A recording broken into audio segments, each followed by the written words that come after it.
Hello, I'm back again today with another video in my Halloween DIY earring series.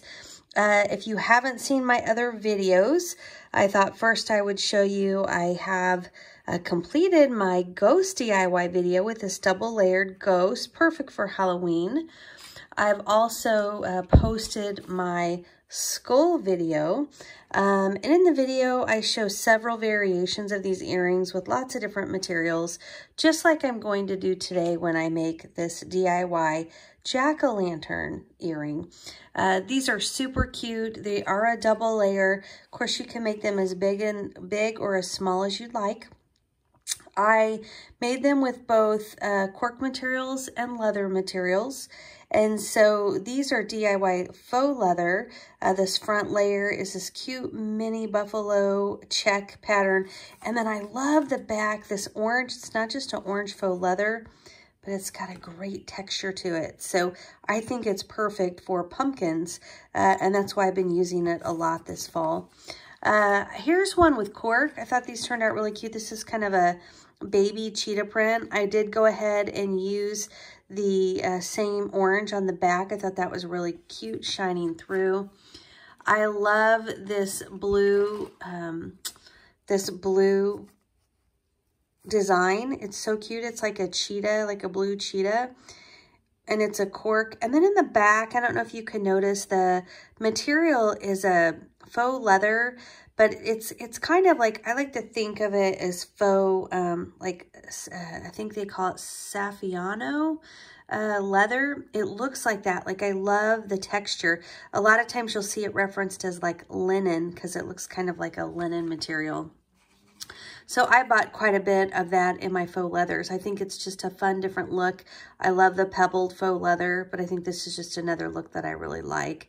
Here's a fun design on the jack-o'-lanterns. And this is fun. This is just, I'm gonna actually touch this. This is a really thin faux leather. I'll link up to all these below, or what I'll do is I'll link to a web page that then has all the links. It's so hard to put a ton of links in YouTube, but I'll link to my webpage for this post, and then there'll be links to all these materials. If they are temporarily out, if like the Etsy shop is temporarily out of it, it just takes you to a homepage. So if you don't get to the exact material, it just means they're temporary out of it. I still sometimes search around at that shop because sometimes they have it listed in a couple different listings, and you might still be able to find it.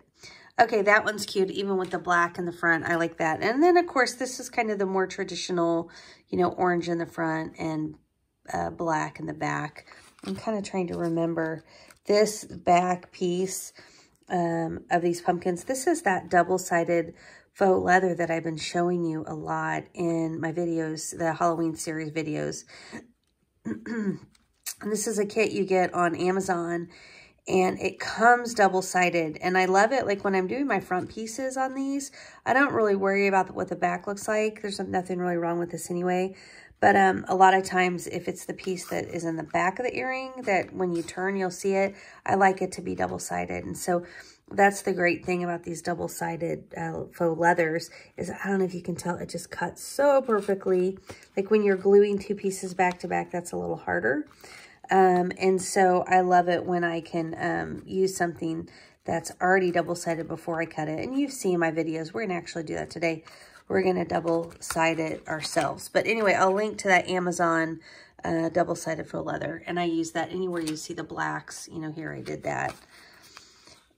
All right, so let's take a look at what we're going to use today and cut today. I'm trying to change it up because I want to make sure I'm not just using the same materials as I try different patterns.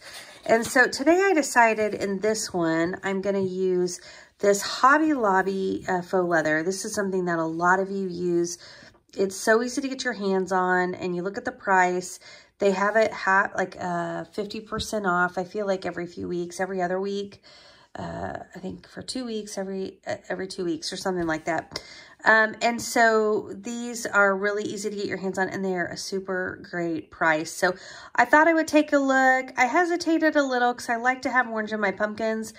But you know what? If you look at the decor now, I mean, everywhere you see pumpkins, it's all about the buffalo plaid, and buffalo plaid kind of mixed with black. So I thought, you know what? I'm going to go for it, and I'm going to do my earrings like that. I also thought I'd take a second to go through my supplies today. For those of you that are new, oh, first of all, this is what this black looks like when it's not on the roll. I'm not going to open that new roll because I already have a little piece left. It's super thin. This black on that Hobby Lobby roll is super thin. You'll see when we unroll the buffalo check, it's a lot thicker. I do have my punches. I have two different sizes of leather punches. Really either work, but one punches really small holes, less than 2 millimeters, and one is kind of like 2 millimeters and higher. So I really like both of them. They're my go-to. You'll see me grab both of them and decide which one I'm going to use. If I don't have a lot of space, like with the hole, I'll go with my smaller one. But no worries if you do not have a hole puncher and you're just getting started. Your Cricut tool will work great, what you use for weeding, you know, because it has that sharp, pokey point in it, and it works great for getting a hole into your material. So don't let not having a leather hole punch stop you from trying the project. All right, you'll also need some hooks, and you guys know these are kind of my go-to. I love these ball wire hooks. I do a lot with the jump rings as well, regular like fish hooks and jump rings.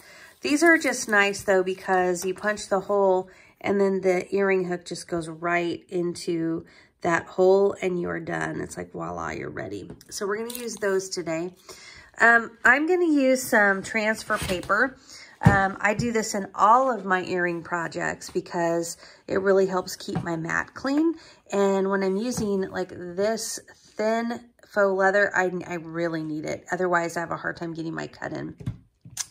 I'm going to use a green Cricut standard mat because I am cutting faux leather. And so I use green anytime I'm cutting faux leather.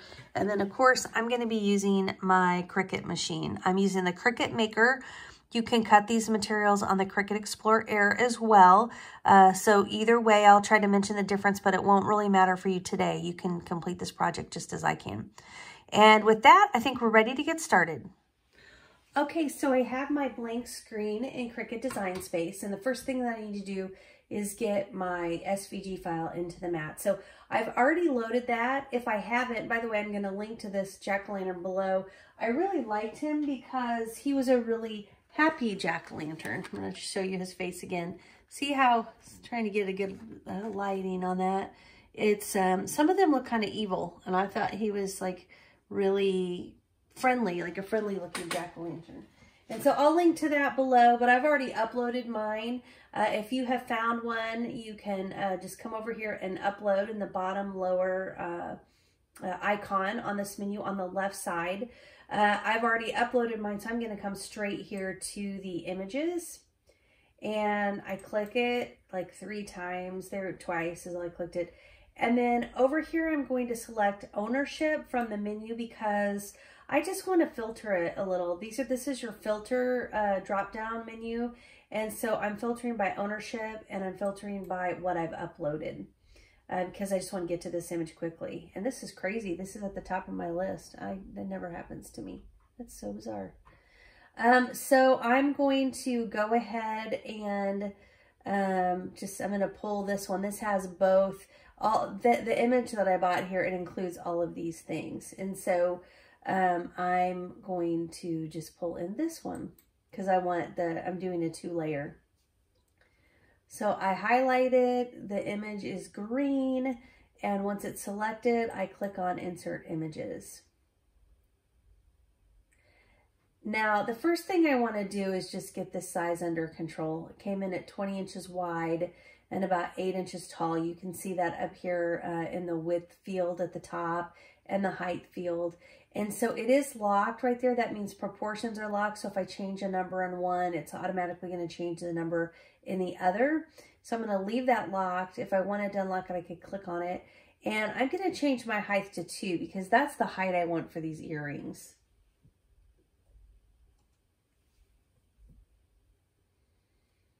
All right.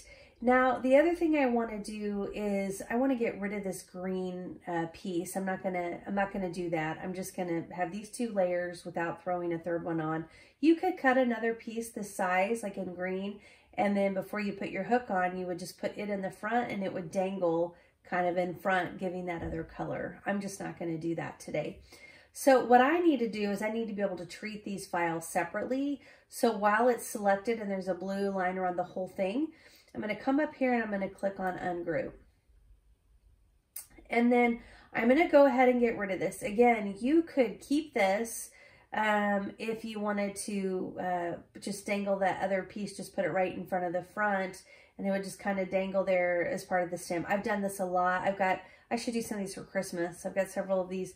Sometimes, like if it's this small and the layer's not like a bigger layer, I feel like it just kind of moves back and forth and it doesn't really stay where it belongs.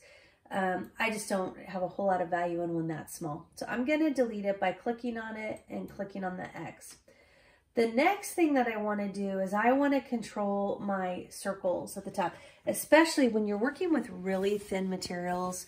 I don't like any extra pull on them. And so when I punch, it's a downward pressure and I can do that versus something coming around and trying to cut it out. And so I want to get rid of these holes and I'll punch them myself. So, and again, that's a preference. There's not a right or wrong. I just have better luck with my punch. It works so well and I'm not dealing with, any problems on the Cricut machine. So I'm going to highlight the image. And when it's highlighted with the blue box around it, that's when I have an option to come in the lower right-hand corner on this contour button. And I can click on the contour button and it's gonna let me hide any of the shapes on this jack-o'-lantern. And what I wanna hide is the hole. It's easy to find that because there's nothing else around. So I'm gonna click the hole. I don't know if you could tell the shading kind of changed even here. You could see I got the right thing.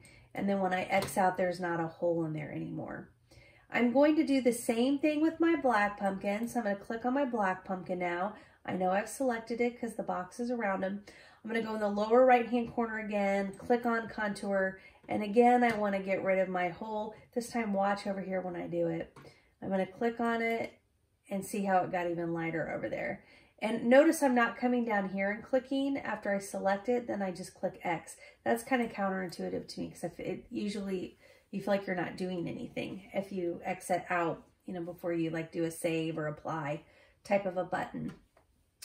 Okay, so my earrings are pretty much ready. I do want to just kind of pull this one over in front and make sure there's nothing funky that I'm not noticing here. I do want to show you one last thing I'm going to do as we make our second set. And I think the easiest way to show this to you is to show you a pair of earrings. And this is a very subtle thing I'm about to show you. And actually, you might be able to see it better on the screen. So I'm going to just show you up here on the screen. So I need to make another jack-o'-lantern, right? That's one of my earrings. So I need to select both of these. So I'm just going to left click and hold down that left click. It's still held down. Moving my mouse down and to the right to click on this. Left mouse, still hold down. Then I'm going to let go of my left mouse. I'm not pushing it anymore. I've selected this whole pumpkin and I'm going to come up over here and I need to duplicate it. That's how I get my second earring. However, notice on here, I'm almost symmetrical. My eyes, and actually they're really not. If you look at this, one of the eyes is even bigger than the other eye. I didn't even really notice that so much before. I noticed more the stem, and you notice the stem is kind of pointing over to the right. I like to take it when that happens and flip one so that when you wear the earrings, they're almost like opposite, in your ears. I think it looks really good. So while this is still selected, watch this. Actually, you want to watch where I go do this, but come up here to the flip, this top menu where it says flip, and look at this drop down. And I'm going to click on this flip horizontal. But now watch the pumpkin, because when I flip horizontal, I want you to watch what happens to the stem. And look how the little eye's here and the big eye's there. I want you just to watch what happens. And they switched. So this is really cute. And actually, if I were putting these in my ears, it's kind of hard to I think they would go like this. If you're looking at me from the front, and so you see my face from the front, this is probably how I would wear those earrings, so that it's kind of pointing outward. Each side, the stem kind of points outward. These are all personal preferences. But anyhow, I think the flip is a good technique to use when you make your earrings. Just, I think it kind of helps keep balance to everything around your face in your earrings. And that's it. The super easy file to get ready.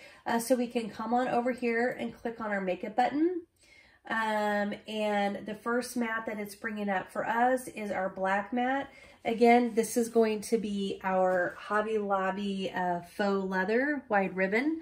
It's a really thin faux leather.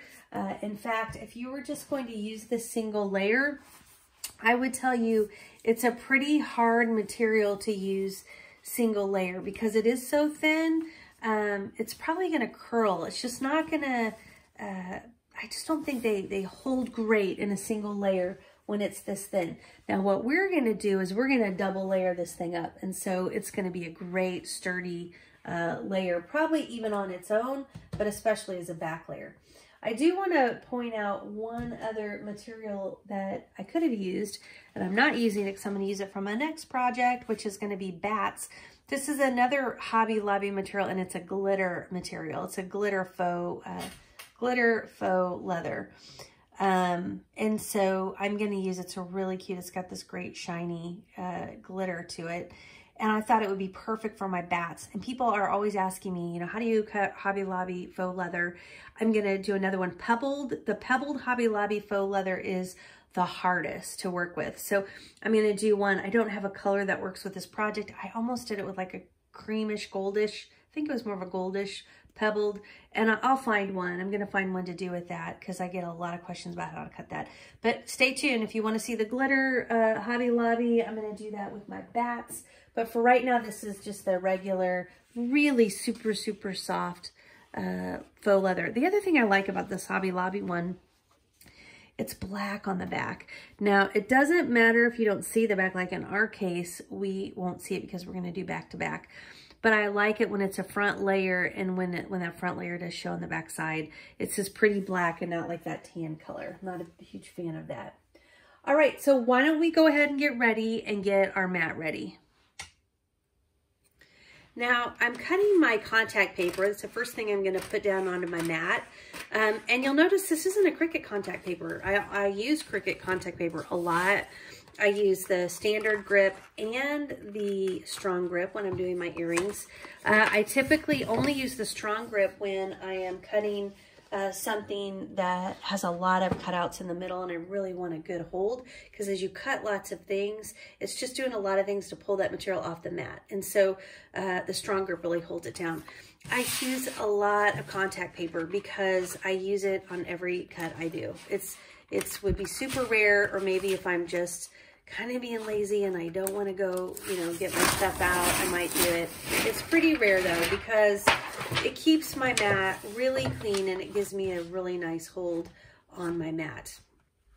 And so I did want to point out though that I found this contact paper. This is like this bulk roll. I think you saw I had it out just a second ago, and there is so much on here, and for the price and what I got, it is amazing. And so I'll link to that in my description. I'll link to it in I'll pin a comment at the very top, so it'll be easy to get to.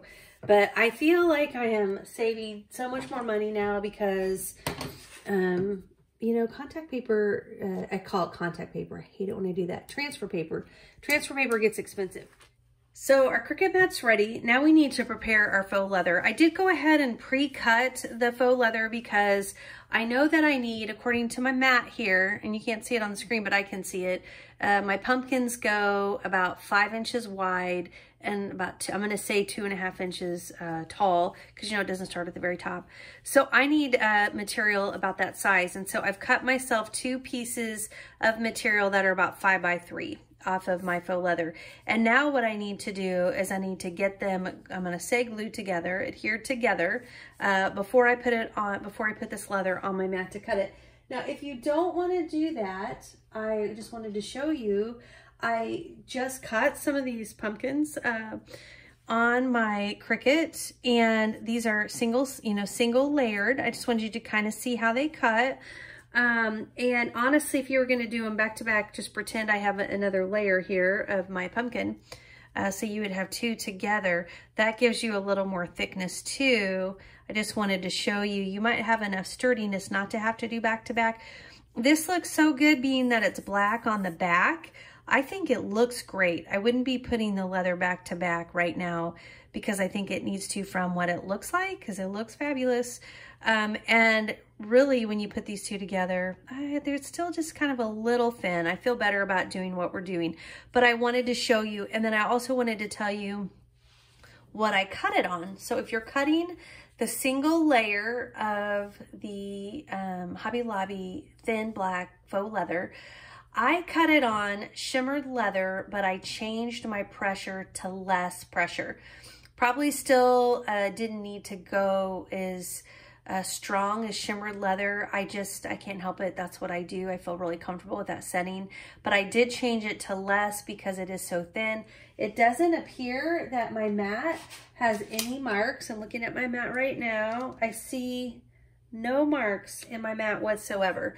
That's how I kind of judge if I went way too deep, if it actually cut into my mat. So that's a good tip. Single leather, black, Hobby Lobby, faux leather. You could cut shimmer leathered with less pressure.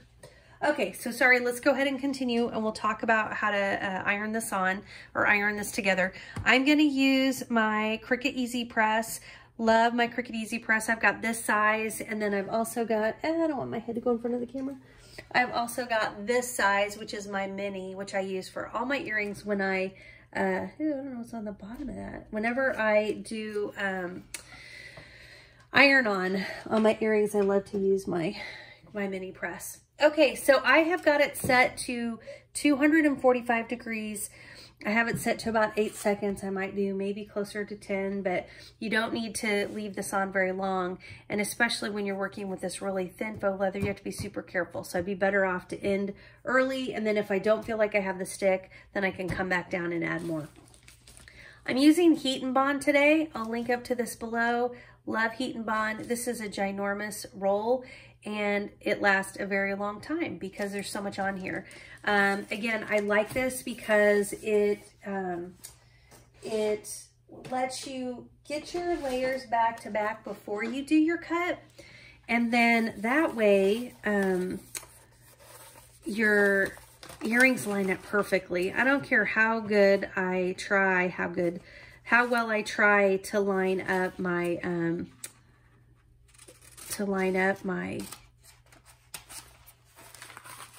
two pieces before I glue them together.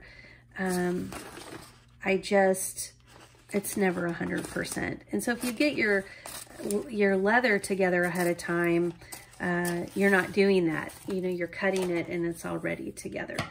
So I'm going to put my faux leather down. This is nice side down, back side up. And I've cut this piece of Heat and Bond. Do note that one side is kind of like I call it like a parchment paper feeling thing. And then the other side you see texture. That's like where the adhesive is. That's the adhesive side. So I'm going to put it with the adhesive side down and the parchment paper kind of side up. You got to be careful if your Heat and Bond is cut like, maybe if I flip it upside down, you'll see. If it's cut too big like that, like bigger than your piece of material, that gets on your mat, and I hate that when it does that. So I try not to do too much of that, but I like it really close because I want that Heat and Bond all over my entire piece. And then once I get that sized up, so again, sticky side or texture side down onto the back side of my leather, I then just pick up my Cricut Easy Press. And this is one note. If you have a lot of faux leather sticking out, I always would put a piece of parchment paper on it, just because I never like to put my Easy Press directly onto my material. And so if you're not, oops, now I'm upside down. I'm having a hard time seeing. There we go. Then it's just safer to put the parchment paper down. There, that's what I do anyway. All right, so that was a quick amount of time. I'm nervous because the thin always makes me nervous, and it didn't, and I'm gonna say melt, it's probably not a good word, but if you put too much heat on the faux leather, I'm just gonna say it kind of melts. Like if there's a texture, that texture becomes smooth. I just try to be really careful not to go too long. Then what you can do is you can pull off this side like that. And now I can put good side up, bad side down. Again, the bad side, not bad side, but the back side is what is facing the adhesive, right? Because you want your two, I'm gonna say good sides facing outwards, okay? So now my Heat and Bond's in the middle. It's already attached, the first piece, because that's what I did the first time.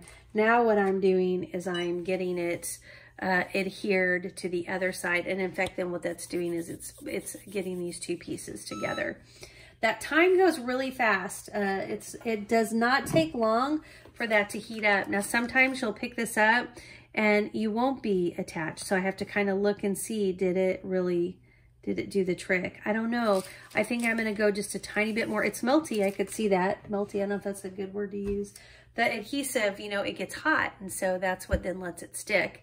So I'm just gonna do another quick run of it. Now, after you get the adhesive on, you need to let it cool off because you can't stick it into your machine with the glue hot, right? You need it to re-harden after you do that. And so I'm just kind of checking to make sure I don't have big spaces where my leather's not lined up, because again, I'm gonna stick this on my mat and I'm gonna cut that. All right, so we're gonna let this cool off, and I'm gonna come back. Normally I would do something else, but I already have my mat all ready. So I'm gonna let this cool off, and then I'll come back and we will see how this cuts in the machine. Okay, so once your material has cooled off and that glue is not hot anymore, just double check to make sure it truly is adhered all the way around. If you can lift that material off, it is not stuck together, and you do not want to put it into your Cricut machine if your two layers aren't very tightly together. So if you need to, you can always put it on for longer. Just stick it back under your heat press again. You can turn it up. I'll go as high as about like 280, 285. And covered as well, just again make sure you've got that parchment paper on so that no part of it, the heat actually touches your material. If you do not have those two layers connected, like really like a tight, nice glue, the top layer is going to lift, because if they're not stuck to each other and that cut's going through, it's going to just, you know, pull that top layer up. So it's just really important to make sure that you've got a really nice tight hole between those two pieces before you put it into your Cricut machine. And also, of course, before you cut it, to make sure that it's cool. I do have my fine tip blade in, since we are cutting faux leather today. I almost always cut faux leather on a fine tip blade. I will change to a deep cut blade if I'm doing genuine leather, or if I'm cutting two layers of faux leather that are a little thicker. This has started out as really thin material, so I just kept it on shimmered, and I did more. And we're gonna double check that to make sure it went through with the double layer. You've got two layers and a layer of adhesive in there. So you just need to make sure it cuts all the way through. But typically when I'm doing faux leather, I'm on I'm setting it at a shimmered, and I'm doing it with my fine tip blade. Now, of course, this is flashing at me to take out. I'm afraid to take it out until I actually check my cut, especially when I'm working with double layers, because it's just different. When you go two layers deep, sometimes that blade just won't cut through. So I'm not seeing that this cut went all the way through. So I'm gonna go ahead and I'm going to hit my Cricut button again and have it run another cycle on these jack-o'-lanterns. Oh no, you're not gonna believe what I did. I can't believe it. I'm so mad at myself. I am cutting my jack-o'-lantern piece. And you can see that if you look in the upper right-hand corner, you see the orange piece going. I am cutting the front piece, and I would not cut with this fine leather, I would not normally cut things with cutouts in it. At least anything intricate, like this has the jaggedy mouth. Triangles may be okay. This is gonna be rough. It will be interesting to see how it turns out. I'm not gonna redo it. We're gonna make our earrings black pumpkins, and we'll just put the buffalo check on the back side of the pumpkin. Even though I really had intended the buffalo check to be on the front side of the pumpkin. Gosh darn it, I can't believe that happened when I went in. I went in to do that with the setting. I also wonder, now I'm just perplexed by how I managed that. Because we just went in and did the setting. I wonder if I was doing the setting on the orange one. Hate it when that happens. At this point, I'm just gonna hope we can salvage. I can't believe this isn't lifting more because it's doing all those cuts inside that pumpkin. Not only would I not want to do it on a thin layer, but I wouldn't want to do it on a double layer. It's really hard to cut pieces inside of your earring on a double layer because, again, remember, you've got two pieces together, and so it's got to cut through the first one, some adhesive, and then the second one. And when you're doing lots of little shapes in there, that makes that really hard. I just do not have a good feeling about this. This is not good. And it still didn't cut. It still didn't even cut all the way through. I see some lifting, like maybe like the triangle of an eye, kind of trying to lift out, but I can't pull it. I kind of tried to pull it, and I can't seem to do that. I think I'm going to go ahead and I'm going to go once again. And I do this. Sometimes I'll actually run something through 3 times. Maybe I've done it 4 times. If it doesn't go 4 times, it's just probably not going because there's just not enough pressure and depth to get through the material. But it is surprising, like as you go through things a second and a third time, you can really kind of alleviate problems to make it much easier. Sometimes I'll even clean the blade. Like I might, if I decide to do it again, I might clean that blade out before I do a 4th pass. But at this point, I don't have high hopes because I never intended to cut out those eyes and that mouth out of this material. I always try to stick troubling materials, like something like this where it's a real thin to the back. This Hobby Lobby material, what I do when you're at the store, if you're not familiar and so you're kind of learning, I will, even while I'm at the store, I gotta find where the opening is. I find the opening because you want to see what the material's like. Like here's the opening. I open it just a tiny bit, right? I'm not damaging. Then there's adhesive that'll fold right back up. And I take a look at what the material is because no Hobby Lobby, not no, but Hobby Lobby materials are not the same, right? There are some like this that are a little bit thicker. I'm going to call this a little more plasticky on the front. These cut awesome. So this one's like this, the red and black buffalo plaid. There is one animal print like this, and there's others that are thinner, and one's even thinner than the black. There's some florals that are nice and thick like this. I'll cut shapes out of this. This is why I was gonna do the pumpkin face out of this one, because it's a great one to actually cut a little bit of detail in. But when I'm using this material, it's like super, super soft and thin. I wouldn't usually do that. Okay, I'm gonna come up. We're gonna see how we're doing. And I'm just not having luck. I'm gonna go one more time, but first I'm gonna clean my blade.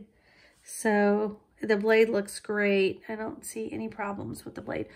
That actually really surprises me that the blade is not, doesn't have a lot of black, just because it's kind of got that black felt to it. We'll go again and see how it does. Okay, so I ran it through 2 more times, and then I decided it was just time to go ahead and eject the mat and just to see what I had to work with. Okay, so let's take a look at what we've got. We'll decide if there's anything we can salvage. One thing I'm seeing here is that the top layer with all the cuts, the top layer of these jack-o'-lanterns look like they, well, just in that one case, it's kind of come free.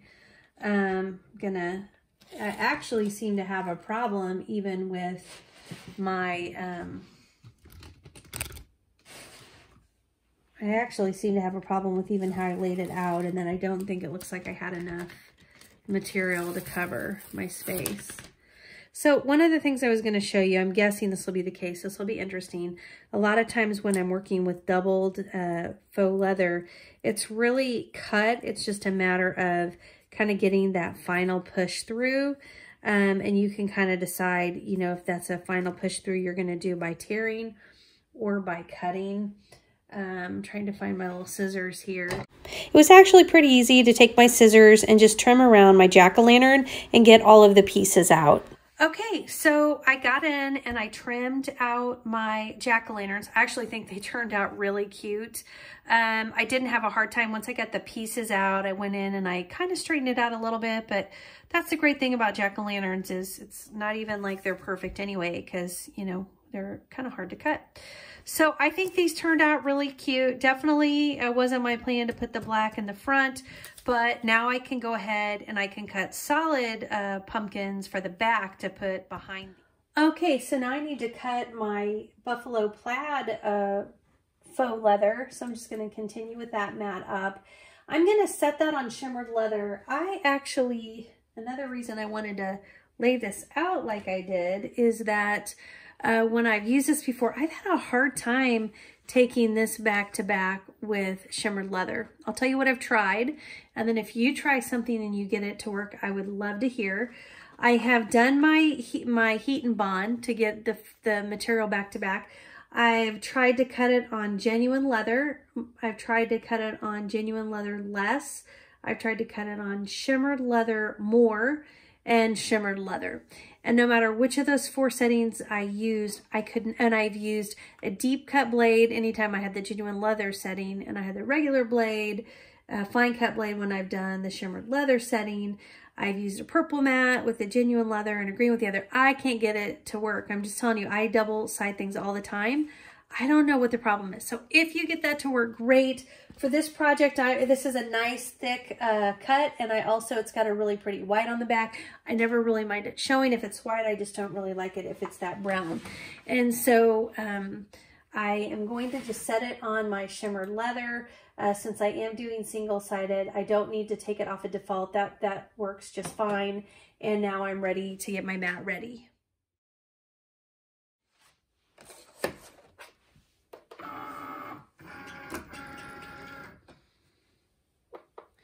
All right, so we'll go ahead and we'll push this through. For those of you that are coming back to my channel, thank you so much for continuing to support all of my DIY projects. For those of you that are new, this is a DIY channel where I create holiday, home decor DIY, holiday gifts DIY, and party planning. But more specifically, I do make a lot of earrings on this channel, and mostly using my Cricut, but I've got several on the lineup relating to some wood projects with earrings as well. So I'm glad that you found me today. If you think you might be interested in more videos like this, I'd love it if you tap that subscribe button, and if you hit the bell button, you know, I can notify you, or it will notify you whenever I post any new videos. And if you found anything helpful, I would love it if you take just a second to tap that like button. Now here I'm always looking at my cut before I eject it, because if it doesn't cut through, I can hit the C button and run it again, but it looks like this cut came through pretty well. This material always does really well for me on my Cricut. Again, if I'm doing single layer cuts, I never have a problem. It's when I'm trying to do double-sided that I cannot figure out what my problem is. And I've tried many things. I'm just really curious if any of you have used Heat and Bond on the Hobby Lobby stuff. Not Hobby Lobby stuff, and specifically this Hobby Lobby stuff. I do it on others. And if you've gotten that to work. Okay, so let's put these things together. Okay, so I remember with the project, I did turn the holes off, and I did not have them cut on my Cricut. It's because this is a really small space, and I'd much rather just punch that hole with my leather punch. This is a small leather punch. I'll link to it below. I love it. I had a really hard time finding a small one like this. For quite a while, I was using the big one, and I love my big one, but sometimes it's just not the right thing. It's not the right size, depending on the project. And so I've got that, and then I Just need to punch all my holes. I'm going to point out a mistake I made. I'm kind of mad at myself. I have a really hard time when you put two things on top of each other and try to punch it through. Almost always it's not what you believe. And so I took this one, I put it on top. It's a good way to gauge it. And when I punched it, I actually punched further over to the right side. I try to compensate that a little bit and punch a second time over. I will just tell you, it doesn't need to be perfect. You're so much better off just kind of having a general idea of how closely you punch things and not to stack them on top of each other. That way you can really see the hole for each one. The only time I'd say something different is if you're using a piece of paper for a template. I do that sometimes as well. I don't know if you can tell, but these are really fuzzy around the sides and around the eyes. I am going to use this burnishing agent. I'll link to it below too. I use this on all of my leather projects, and I use it on my faux leather when I've got something that's just particularly extra fuzzy, because it just helps kind of smooth down my edges. And I just take a toothpick and I run it on around the edges. You could use your finger. A lot of people use their finger. Let me just show you the inside of this. It's kind of goopy looking. Some people will just like pour it in their hand and dip their finger in it, or pour it on a paper. Anyway, works. For me, I just got it on the front because I'm not paying attention. If that happens, you just wipe it. Just wipe it before it dries and it'll be fine. But for me, this toothpick approach just works really well. I love these toothpicks that have the ridges like the cocktail ones. I just keep reusing it over and over. I don't even go through very many toothpicks. So grab these if you've got them up in your cabinet. I also have a little thing of Dollar Tree toothpicks down here too in my craft room that I can always go to. Because sometimes I do a lot of black. But if I'm doing another color, as this gets wet, if you have on dried fuzz on your toothpick, then you're kind of dragging black fuzz, or, messing with black fuzz. So sometimes that's when it's good to get a different toothpick. So you just do this and you run it all inside as well. When it comes to things like an eye like this, a lot of times that's when I turn it around and I use the pointy side, because then I can kind of get up more into the points. Helps you just really make sure you're defining the different pieces. So I'll do the rest of that off camera and I'll be right back. All right, so I love these wire ball hooks. You could use either regular fish hooks with the jump rings, or these are just super easy because you just have to pull the earring down, the hole down into the earring. So you just kind of push that earring in, down through the hole. I only do one layer at a time because it's a little tight. You want it to be tight. It means it's going to stay on here really well. And then make sure you're putting behind it the one where the stem is facing the same direction. And you pull that one down as well. And then I'll do the other one. Sometimes one of the best things about these earrings is when they're moving around, because that's when you really start to see kind of that back layer. That's so cute when they, start to move a little bit. I'm seeing fuzzies, I could have actually used that burnishing agent around the buffalo plaid. I wasn't noticing them to be fuzzy, but that stuff's just good anywhere where you're trying to kind of beat out the fuzzies. All right, so here we go. We've got these done. This is kind of like I described that, with the buffalo plaid in the back, it's going to kind of shine through, and you may not necessarily see the buffalo plaid because the holes are so small and the print is so tall, which again is why I was planning to put those in the back. But the concept holds true, and you can make these earrings that I showed you today with really a number of different materials, right? Because this one was really cute with the mini buffalo check, and it kind of had this textured orange, back to it. Here's with the textured orange in the front with the solid black in the back. I thought the baby cheetah is just so popular right now. Would be cute. This would be cute too with the black. I like it because there's not a whole lot of black in this, so I think the black would pop through really nice. Or I could have done an orange also in the back of that, and that would have been cute. Here's kind of an example. This is a cork. This was a faux leather. This one's a cork, both of them with the cheetah pattern. But there's one that has the orange in the back. And then I've got my got two more pair here, and boy, I tell you, the hooks are just caught up in each other. This is another cork one. Let's see if I can kind of get it at an angle because you can't really see it too well. This is another cork one with kind of that linen texture, faux leather in the back in a cream color, and just a really fun plaid if you're not wanting to wear orange and black. And then this is kind of that favorite blue baby cheetah type pattern that also is coming in a cork. I'll link up. I think they may be out of it right now. When I last looked, they were going to get more in. So if you click my link, which again, my link in the details will be to my webpage, because I can't link all of these. These links are long. There's not short links. And so it's a lot better to link them from my webpage. So I'll link you to my webpage, then I'll link you to these.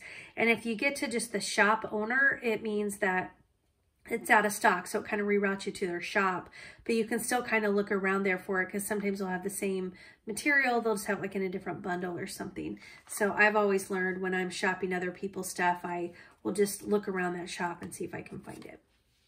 So here's my completed project that you worked with me on today with my double-sided faux leather from Hobby Lobby. And then I used my back piece as a single side because it's the white. It all looks really good since I've got a black on the front, white on the back, and then this buffalo kind of in the middle.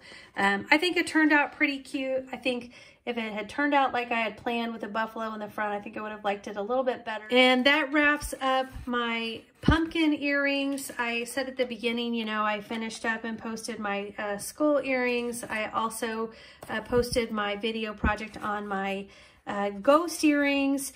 And then my next one, I think, is going to be my bat earrings using the Hobby Lobby glitter ribbon. And then I've got my boo earrings. And then those are all the ones I've made and practiced and made a ton of. And then I've got a few other designs that I'm really hoping to jump in after that if I have time. Thanks so much, everybody.